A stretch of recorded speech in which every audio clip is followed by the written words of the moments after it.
सल्लल्लाहु अलैहि वसल्लम की आदत थी कि वो नमाज के बाद सहाबा कराम से पूछा करते थे कि आप में से किसी ने कल रात कोई ख्वाब देखा है, अगर देखा है तो वो मुझे बताए, मैं उस ख्वाब की ताबीर बताऊं। लेकिन एक दिन बहुत ही अजीब वाक़या हुआ। नबी करीम सल्लल्लाहु अलैहि वसल्लम ने सहाबा से पूछने के बजाय फरमाया, मैंने कल रात एक बहुत ही खौफनाक ख्वाब देखा है।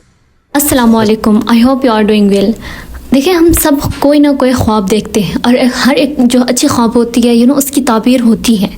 लेकिन जब आप सल्लल्लाहु अलैहि वसल्लम ने ख्वाब देखा तो उसकी ताबीर क्या थी, उसकी रियलिटी क्या थी, चलिए जानते हैं। ये बहुत ही यूनिक हदीस से बातें हैं जो हर इंसान को मालूम होनी चाहिए। इस वीडियो को बनाए हैं अब्दुल बासित भाई ने। रसूलुल्लाह ने फरमाया कि कल रात मेरे ख्वाब में दो लोग आए और उन दो लोगों ने मुझे मेरे ख्वाब में जगाया और मुझसे कहा, इंतलिक इंतलिक, चलिए चलिए। इस ख्वाब में नबी करीम सल्लल्लाहु अलैहि वसल्लम ने 7 किस्म के अलग अलग मंजर देखे और वो 7 के 7 मंजर हर मुसलमान के लिए जानना बहुत ज़्यादा ज़रूरी हैं। वो दो लोग कौन थे जो नबी सल्लल्लाहु अलैहि वसल्लम को अपने साथ ले गए, ये भी आप इस वीडियो के एंड तक जान जाएंगे। रसूलुल्लाह ने फरमाया, फन तलकना, हम लोग चल दिए और अभी हम कुछ ही आगे चले थे कि हमने देखा कि एक आदमी ज़मीन पर लेटा हुआ है। अब जो आदमी ज़मीन पर लेटा हुआ था उसके सर के बिल्कुल ऊपर एक आदमी खड़ा था जिसके हाथ में एक बहुत बड़ा पत्थर था। उस शख्स ने वो पत्थर ज़मीन पर लेटे हुए शख्स के सर पर मारा और ज़मीन पर लेटे हुए शख्स का सर उस पत्थर से कुचल दिया। रसूलुल्लाह ने फरमाया, फ़यत दहरज, पत्थर घूमता हुआ नीचे आ गया और फिर वो शख्स दोबारा से पत्थर को उठाने के लिए नीचे गया और उस पत्थर को उठाकर उस दूसरे शख्स के पास लाया तो उस वक्त तक ज़मीन पर लेटे हुए शख्स का सर फिर से ठीक हो चुका था और उसने फिर से उसके सर पर पत्थर मारा और उसके सर को पत्थर से कुचल दिया। रसूलुल्लाह ने फरमाया कि ये सब कुछ बार बार हो रहा था तो मैंने उन दो लोगों से पूछा, सुबहान अल्लाह, मा हाज़ानी, ये क्या हो रहा है, ये लोग क्या कर रहे हैं? तो उन दो लोगों ने मुझे कोई जवाब नहीं दिया और सिर्फ यही कहा, इंतलिक इंतलिक, चलिए चलिए। रसूलुल्लाह ने फरमाया कि अभी हम कुछ आगे ही चले थे तो हमने देखा कि फिर से एक शख्स ज़मीन पर लेटा हुआ है और उसके सर के ऊपर भी एक शख्स खड़ा हुआ है। तो अब क्या इस शख्स के हाथ में ही पत्थर था? नहीं, उस शख्स के हाथ में एक हुक था। किस चीज़ का हुक? हदीद, लोहे का हुक।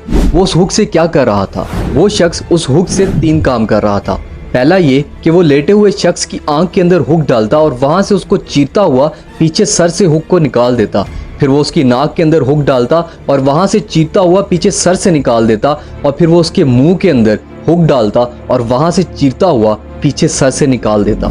रसूलुल्लाह ने फरमाया कि जिस शख्स के हाथ में हुक था वो पहले दूसरे शख्स के मुंह की एक साइड के साथ ये सब कुछ करता और फिर जब वो उसके मुंह की दूसरी साइड की तरफ ये सब कुछ करने लगता तो उसके मुंह की पहली साइड बिल्कुल सही हो जाती, ठीक हो जाती और फिर वो शख्स उसके मुंह की पहली साइड के साथ भी फिर से यही करता। रसूलुल्लाह ने फरमाया कि ये सब भी बार बार हो रहा था तो मेरे साथ जो दो लोग थे मैंने उनसे फिर से पूछा, सुबहान अल्लाह, मा हाज़ानी, ये क्या हो रहा है, ये क्यों हो रहा है? तो उन दो लोगों ने मुझे फिर से कुछ जवाब नहीं दिया और सिर्फ यही कहा, इंतलिक इंतलिक, चलिए चलिए।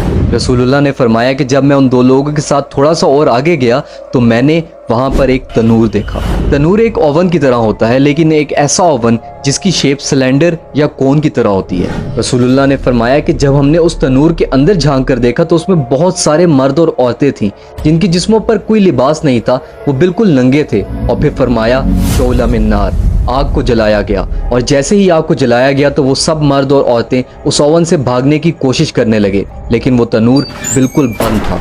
रसूलुल्लाह ने फरमाया कि मैंने उन दो लोगों से पूछा जो मेरे साथ थे कि मन हाउला, ये कौन लोग हैं? तो उन दो लोगों ने मुझे कोई जवाब नहीं दिया और सिर्फ यही कहा, इंतलिक इंतलिक, चलिए चलिए। रसूलुल्लाह ने फरमाया कि अब मैं जैसे ही उन दो लोगों के साथ थोड़ा सा और आगे गया तो मैंने एक नहर देखी, खून की तरह लाल नहर। उस खून की नहर के अंदर एक शख्स तैरता हुआ किनारे की तरफ जा रहा था और किनारे के ऊपर पहले से ही एक शख्स खड़ा था और उस शख्स के हाथ के अंदर हिजरा, पत्थर थे। अब जैसे ही वो शख्स किनारे पर पहुंचता है और अपने मुंह को खोलता है तो किनारे पर खड़ा दूसरा शख्स उसके मुंह के अंदर पत्थर मारता है और वो तैरने वाला शख्स फिर से नहर में डूबने लगता है और ये सब भी पिछली बार की तरह बार बार हो रहा था। रसूलुल्लाह ने फरमाया कि मैंने फिर से उन दो लोगों से पूछा, मन हाउला, ये क्या हो रहा है? तो उन दो लोगों ने कोई जवाब नहीं दिया और सिर्फ यही कहा, इंतलिक इंतलिक, चलिए चलिए। रसूलुल्लाह ने फरमाया कि अभी हम थोड़ा ही आगे गए थे कि मैंने एक बहुत ही खौफनाक शक्ल वाला आदमी देखा। इतनी खौफनाक शक्ल का आदमी कि उस जैसा इंसान मैंने पहले कभी नहीं देखा था। रसूलुल्लाह ने फरमाया, युशाइलिन नार, وَيَسْعَاهُ لَهَا کہ وہ شخص آگ جلا رہا تھا اور آگ کے آس پاس چکر لگا رہا تھا۔ رسول اللہ نے فرمایا کہ میں نے ان دو لوگوں سے پوچھا من ھذا، یہ کون ہے؟ تو ان لوگوں نے کچھ جواب نہیں دیا اور صرف یہی کہا انطلق انطلق، چلیے چلیے۔ اب یہ چھٹا منظر پچھلے تمام منظروں سے بالکل الگ ہے۔ رسول اللہ نے فرمایا کہ ہم لوگ چلتے چلتے حدیقہ ایک باغ میں پہنچے اور وہ باغ بہت ہی زیادہ خوبصورت اور سرسبز تھا۔ رسول اللہ نے فرمایا فرائت الرجل الطویل، وہاں پر میں نے ایک بہت ہی لمبا شخص دیکھا، اتنا لمبا شخص کہ اس کا سر دیکھنا مشکل ہو رہا تھا، اور اس شخص کے آس پاس بہت سارے بچے تھے، اتنے سارے بچے کہ شاید ہی میں نے اپنی زندگی میں اتنے سارے بچے کبھی دیکھے ہوں۔ رسول اللہ نے فرمایا کہ میں ان لوگوں کو دیکھ کر بہت حیران ہوا، اور میرے ساتھ جو دو لوگ تھے میں نے ان سے پوچھا کہ یہ لوگ کون ہیں، تو انہوں نے کوئی جواب نہیں دیا اور صرف یہی کہا انطلق انطلق، چلیے چلیے۔ رسول اللہ نے فرمایا فانطلقنا، ہم آگے چل دیے، اور آگے جاتے ہی ہم ایک اور باغ میں داخل ہو گئے، اور وہ والا باغ پچھلے باغ سے بھی زیادہ خوبصورت اور حسین تھا، اور اس باغ کے باہر ایک گیٹ لگا ہوا تھا۔ تو ہم لوگ اس گیٹ کے پاس چلے گئے، تو ان دو لوگوں نے رسول اللہ سے کہا اطلع، اوپر چلیے۔ تو رسول اللہ نے فرمایا کہ ہم سب لوگ اوپر چل دیے، اور اوپر جاتے ہی ہم لوگ مدینہ ایک شہر میں جا پہنچے، ایک ایسا شہر کہ جس کی اینٹیں سونے اور چاندی کی تھی۔ رسول اللہ نے فرمایا کہ جیسے ہی ہم لوگ اس شہر کے اندر داخل ہوئے تو وہاں پر میں نے اتنے حسین لوگ دیکھے کہ ویسے حسین لوگ میں نے اپنی زندگی میں کبھی نہیں دیکھے تھے، لیکن ان لوگوں کے منہ کی ایک سائڈ تو بہت زیادہ حسین تھی، لیکن منہ کی دوسری سائڈ بہت ہی زیادہ خوفناک اور خراب۔ رسول اللہ نے فرمایا کہ وہ سب لوگ ایک نہر کے پاس جمع ہو گئے، اور میرے ساتھ جو دو لوگ تھے انہوں نے ان شہر کے لوگوں سے کہا نہر کے اندر چھلانگ مار دو۔ تو ان سب لوگوں نے اس نہر کے اندر چھلانگ مار دی، اور جب وہ اس سے باہر نکلے تو ان کے منہ کی جو سائڈ خراب تھی وہ بھی بالکل حسین ہو گئی۔ رسول اللہ نے فرمایا کہ جو دو لوگ میرے ساتھ تھے ان میں سے ایک نے مجھے کہا دیکھیے، اور جب میں نے اس طرف دیکھا تو میرے سامنے ایک بہت ہی زیادہ خوبصورت محل تھا۔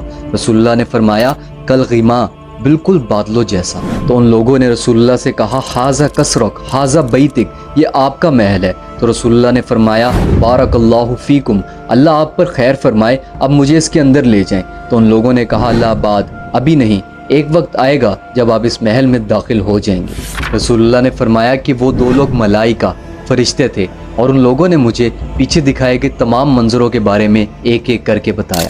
انہوں نے بتایا کہ سب سے پہلا شخص جس کا سر پتھر سے کچلا جا رہا تھا وہ شخص وہ تھا جو قرآن پڑھتا تھا، اور پھر بعد میں اس نے قرآن کو چھوڑ دیا، قرآن پڑھنا بھی چھوڑ دیا اور قرآن کے احکامات کو بھی ماننا چھوڑ دیا۔ وَكَانَ يَنَامُ عَنْ صَلَاةِ الْمَكْتُوبَةِ، اور وہ شخص جان بوجھ کر نمازوں کو چھوڑتا تھا، نمازیں نہیں پڑھتا تھا۔ اب دوسرا شخص جس کی آنکھیں ناک منہ کو ہک سے چیرا جا رہا تھا وہ شخص وہ تھا جو صبح اٹھتا تھا اور جھوٹ بولنا شروع کرتا تھا، اور رات کو سونے سے پہلے تک جھوٹ بولتا رہتا تھا۔ آسان الفاظوں میں وہ عذاب جھوٹے شخص کو ہو رہا تھا۔ اب وہ لوگ جو اوون تنور کے اندر ننگے بغیر لباس کے جل رہے تھے وہ لوگ وہ تھے جو زنا کرتے تھے، وہ عذاب زانی لوگوں کو زنا کرنے والوں کو ہو رہا تھا۔ وہ شخص جو خون کی نہر میں تھا وہ شخص وہ تھا جو سود لیتا تھا یا سود دیتا تھا، وہ عذاب سود خور کو ہو رہا تھا۔ اور وہ خوفناک شکل والا آدمی جو آگ جلا رہا تھا اور آگ کے آس پاس گھوم رہا تھا وہ مالک تھا۔ کون مالک؟ خازن جہنم، جہنم کا پہرے دار۔ اب وہ شخص جو بہت لمبا تھا، اتنا لمبا کہ مشکل سے اس کا سر نظر آ رہا تھا، فرمایا ھذا ابراہیم، وہ ابراہیم علیہ السلام تھے، اور ان کے آس پاس جو بچے تھے وہ بچے وہ تھے جو چھوٹی عمر میں بالغ ہونے سے پہلے فوت ہو جاتے ہیں۔ اور اب آخر میں وہ لوگ جن کے منہ کی ایک سائڈ تو ٹھیک تھی لیکن ایک سائڈ خراب تھی، فرمایا خلات عملا صالحا وعملا سیئا، یہ وہ لوگ تھے جو نیک عمل بھی کرتے تھے اور برے عمل بھی کرتے تھے۔ اللہم اجرنا من النار، اللہ تعالیٰ سے یہی دعا ہے کہ اللہ تعالیٰ مجھے، آپ کو اور تمام امت مسلمہ کو، ہم سب کو اس عذاب سے بچائے اور ہم سب کو دین کی طرف لے جائے۔ اس لیے آپ ہمیشہ یہ دعا پڑھیں، یا مقلب القلوب ثبت قلبی علی دینک، اے دلوں کو پھیرنے والے، میرے دل کو میرے دین کی طرف پھیر دے۔